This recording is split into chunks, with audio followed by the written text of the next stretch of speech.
As the day was pleasant, Madame Valmont drove over to Labrie to see Desiree and the baby. It made her laugh to think of Desiree with a baby.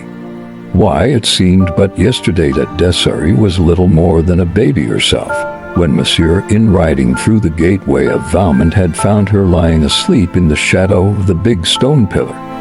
The little one awoke in his arms and began to cry for Dada. That was as much as she could do or say. Some people thought she might have strayed there of her own accord, for she was of the toddling age. The prevailing belief was that she had been purposely left by a party of Texans, whose canvas-covered wagon, late in the day, had crossed the ferry that Cotton Mace kept just below the plantation. In time, Madame Valmont abandoned every speculation but the one that Desiree had been sent to her by a beneficent providence to be the child of her affection, seeing that she was without child of the flesh. For the girl grew to be beautiful and gentle, affectionate and sincere, the idol of Valmont. It was no wonder, when she stood one day against the stone pillar in whose shadow she had lain asleep 18 years before, that Armand Aubigny, riding by and seeing her there, had fallen in love with her. That was the way all the Aubignys fell in love, as if struck by a pistol shot. The wonder was that he had not loved her before, for he had known her since his father brought him home from Paris, a boy of 8, after his mother died there.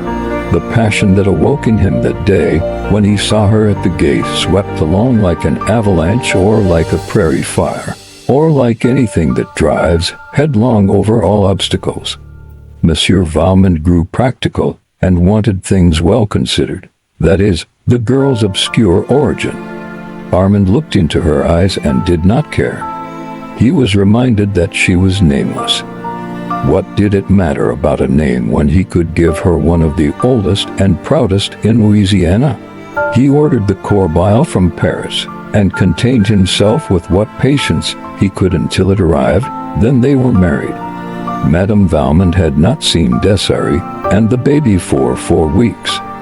When she reached Labrie, she shuddered at the first sight of it, as she always did. It was a sad-looking place which for many years had not known the gentle presence of a mistress, old Monsieur Aubigny having married and buried his wife in France, and she having loved her own land too well ever to leave it.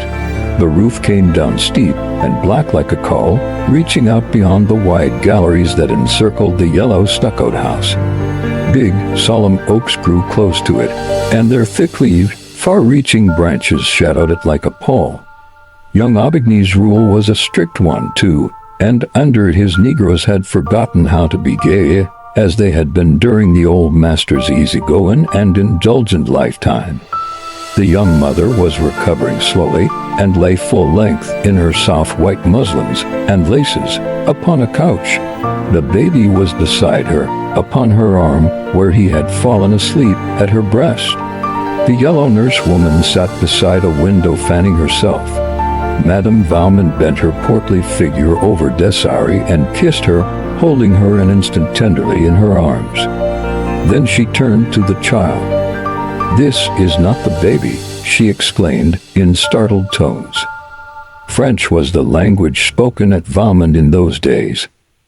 "I knew you would be astonished," laughed Desiree, "at the way he has grown. The little cochon delay. Look at his legs, Mana, and his hands and fingernails, real fingernails. Zandrine had to cut them this morning. Isn't it true, Zandrine?" The woman bowed her turbaned head majestically. "Merci, madame. And the way he cries," went on Desiree, "is deafening. Armand heard him the other day as far away as La Blanche's cabin." Madame Valmont had never removed her eyes from the child. She lifted it and walked with it over to the window that was lightest. She scanned the baby narrowly, then looked as searchingly at Zandrine, whose face was turned to gaze across the fields. "Yes, the child has grown, has changed," said Madame Valmont slowly, as she replaced it beside its mother. "What does Armand say?" Desiree's face became suffused with a glow that was happiness itself. "Oh, Armand is the proudest father in the parish, I believe, chiefly because it is a boy to bear his name. though he says not that he would have loved a girl as well. But I know it isn't true. I know he says that to please me. And Mama," she added, drawing Madame Valmont's head down to her, and speaking in a whisper, "he hasn't punished one of them, not one of them, since baby is born."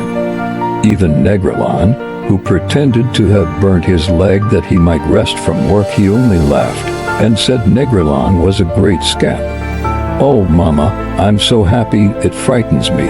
What Desiree said was true. Marriage, and later the birth of his son, had softened Armand Aubigny's imperious and exacting nature greatly. This was what made the gentle Desiree so happy, for she loved him desperately.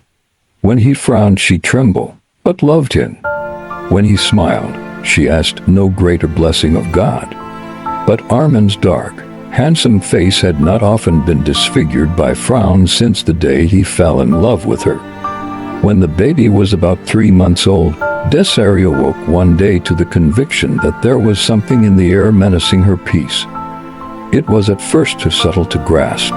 It had only been a disquieting suggestion, an air of mystery among the blacks, unexpected visits from far-off neighbors who could hardly account for their coming. Then a strange and awful change in her husband's manner, which she dared not ask him to explain.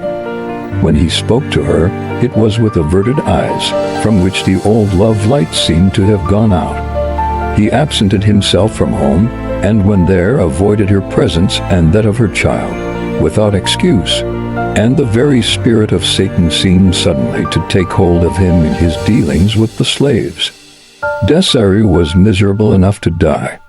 She sat in her room one hot afternoon in her peignoir, listlessly drawing through her fingers the strands of her long, silky brown hair that hung about her shoulders.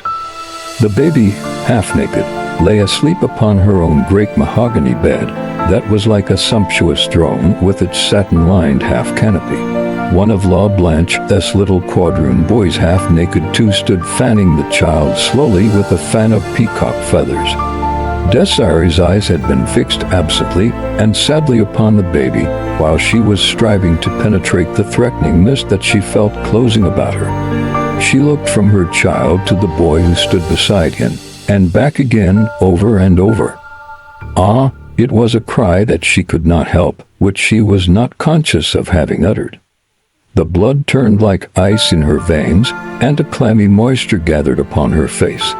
She tried to speak to the little quadroon boy, but no sound would come.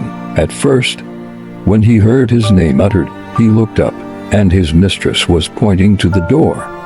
He laid aside the great soft fan and obediently stole away, over the polished floor, on his bare tiptoes. She stayed motionless, with gaze riveted upon her child, and her face the picture of fright.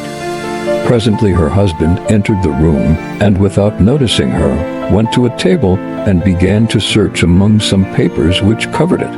"Armand," she called to him, in a voice which must have stabbed him, if he was human. But he did not notice. "Armand," she said again. Then she rose and tottered towards him.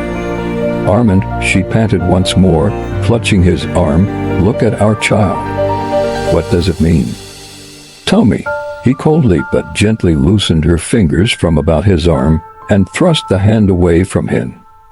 "Tell me what it means," she cried despairingly.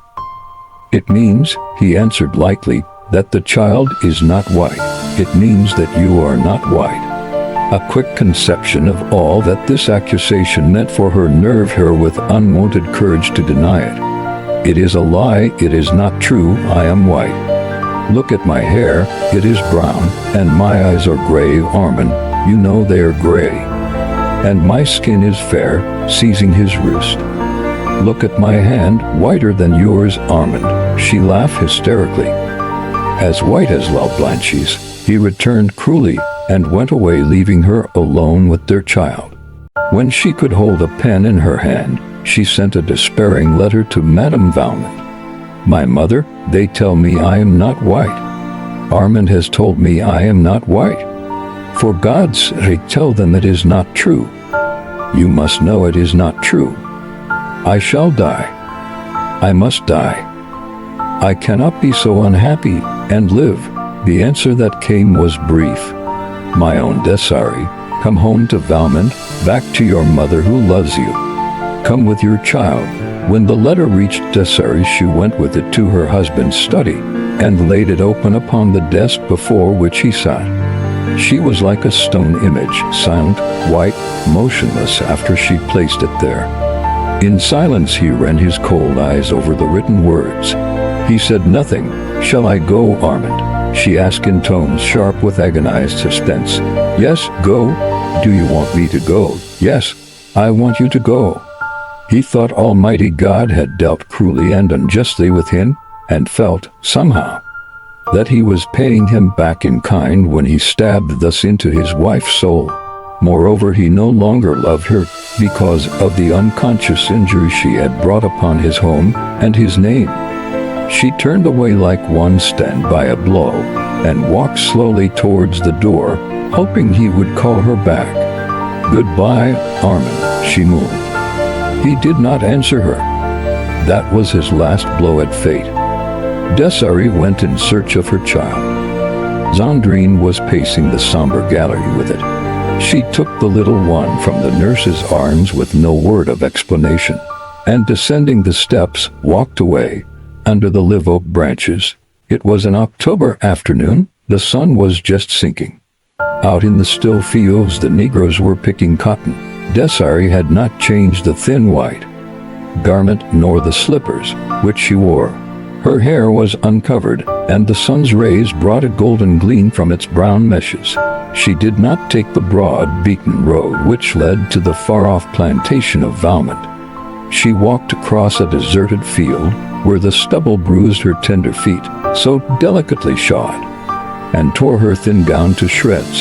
She disappeared among the reeds and willows that grew thick along the banks of the deep, sluggish bayou, and she did not come back again. Some weeks later there was a curious scene enacted at Labrie. In the center of the smoothly swept backyard was a great bonfire. Armand Aubigny sat in the wide hallway that commanded a view of the spectacle, and it was he who dealt out to a half-dozen Negroes the material which kept this fire ablaze. A graceful cradle of willow with all its dainty furbishings was laid upon the pyre, which had already been fed with the richness of a priceless lay. Then there were silk gowns, and velvet and satin ones added to these laces, too, and embroideries, bonnets and gloves, for the corbeille had been of rare quality. The last thing to go was a tiny bundle of letters, innocent little scribblings that Desiree had sent to him during the days of their espousal. There was the remnant of one back in the drawer from which he took them, but it was not Desiree's. It was part of an old letter from his mother to his father. He read it. She was thanking God for the blessing of her husband's love. But above all, she wrote, night and day I thank the good God for having so arranged our lives that our dear Armand will never know that his mother who adores him belongs to the race that is cursed with the brand of slavery.